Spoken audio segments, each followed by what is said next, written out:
Picture this, the US airline industry in 2010. The Great Consolidation War is almost over. Delta has merged with Northwest. United has merged with Continental. Only one giant is left standing alone, American Airlines. But its refusal to merge would be its downfall. Why did Americans' pride and high costs make it the perfect target? How did a smaller rival, US Airways, use Americans' own employees as a Trojan horse? And how did this final battle in the airline war end with the underdog running the largest airline on Earth? Here's what really happened. This wasn't just a merger, it was a masterpiece of corporate warfare. In 2011, American Airlines was the last giant standing alone. The Great Consolidation War had already been decided. Delta had swallowed Northwest in 2008. United had merged with Continental in 2010. But American, one of the oldest and proudest carriers in the world, refused to join the dance. This pride, however,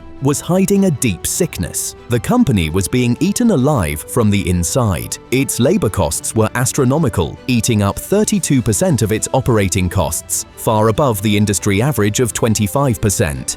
Its pilots, in some cases, were earning $250 an hour, while pilots at its newly merged rivals were making closer to $180. Fuel costs had surged 40% in a single year. The company was locked in a bitter, decades-long Cold War with its 66,000 unionized workers, and its market share was collapsing. American held just 17.4% of the US market, watching helplessly as the new mega carriers, Delta and United, soared past it with over 21% each. In the third quarter of 2011 alone, American bled $92 million.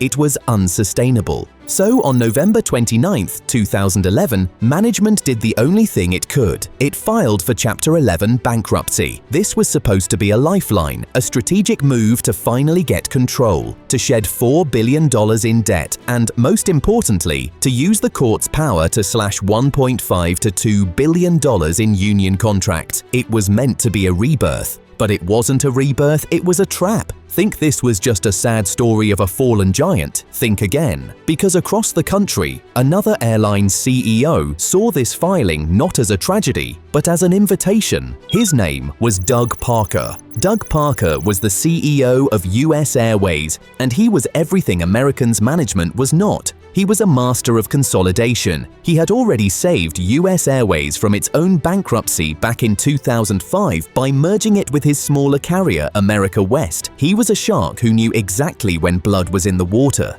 And American Airlines was bleeding. Here's the contradiction. US Airways was, by every metric, the smaller fish. It had only 340 aircraft compared to Americans' 620. It had just $2.2 billion in cash reserves, while American still had $4.2 billion. Its revenue was $13.9 billion, dwarfed by American's $23.9 billion. A direct, hostile takeover was impossible. US Airways simply didn't have the money, but Parker knew he didn't need money, he just needed leverage, and American's bankruptcy filing had just handed it to him. This is where the genius of the plan begins. Parker didn't call American's CEO, Tom Horton. He didn't make a public bid. He didn't talk to Wall Street. He went straight for American's biggest weakness, the very people its management was trying to crush in court, its unions. In January 2012, just weeks after American filed for bankruptcy, Parker and his team began secret meetings. They met with the Alliance of American Pilots. They met with the Association of Professional Flight Attendants. They met with the Transport Workers Union. These were the three groups who hated American's management more than anyone on Earth. American's standalone plan, presented by CEO Tom Horton, was brutal. It meant slashing 13,000 jobs. It meant wage reductions of $1.25 an hour. It meant gutting pensions. It was a declaration of war. Then Doug Parker walked into the room and offered them paradise. He didn't just offer to save their jobs, he offered them raises. Parker's plan promised 3% to 5% raises phased in over 3 years. It promised to create 15,000 new jobs, not cut them. It promised to honor their seniority and their contracts. All they had to do was one simple thing: publicly and legally support his plan to merge with American over their own management's plan. On April 20th, 2012, The unions did just that. In an unprecedented move, the three largest unions at American Airlines publicly announced they endorsed a takeover by their rival, US Airways. This wasn't just a PR stunt, it was a legal masterstroke. But why was it so important? Because in Chapter 11 bankruptcy, the CEO isn't king. The rules of the game change. American's management, under Tom Horton, had lost its exclusivity period, its sole right to propose a reorganization plan. Now, other parties could submit their own, and the two most powerful parties in that courtroom, besides the judge, were the unions and the creditors. The unions represented 75% of the workforce and held massive sway. With their backing, Parker's plan suddenly had enormous credibility, but he still needed the money. He needed the creditors. These were the banks, the hedge funds, and the bondholders who were owed $13 billion by American Airlines. American's standalone plan offered them a recovery of 65% to 75% on their claims. A decent, but not perfect, return. Parker's team approached them with a much better deal. A merger, he argued, would create $1 to $1.5 billion in annual synergies. Route optimization, overhead cuts, and increased scale would make the combined airline a powerhouse. And because of that, he could promise the creditors something American's management couldn't: 100% recovery on $2.9 billion of their unsecured claims. Think about that. The bankrupt company's management was offering its lenders 70 cents on the dollar. The rival airline was offering them 100 cents on the dollar. By July 2012, it was over. US Airways submitted its formal bid, backed by 69% of the creditor committee. Tom Horton was trapped. His own employees were rooting for the competition. His own lenders were rooting for the competition. He was the CEO of a company that no one wanted him to run. The pressure campaign had worked. On February 14, 2013, the boards of both airlines announced an $11 billion all-stock deal. It was officially called a merger of equals. It was anything but. This is the moment the smaller fish swallowed the whale.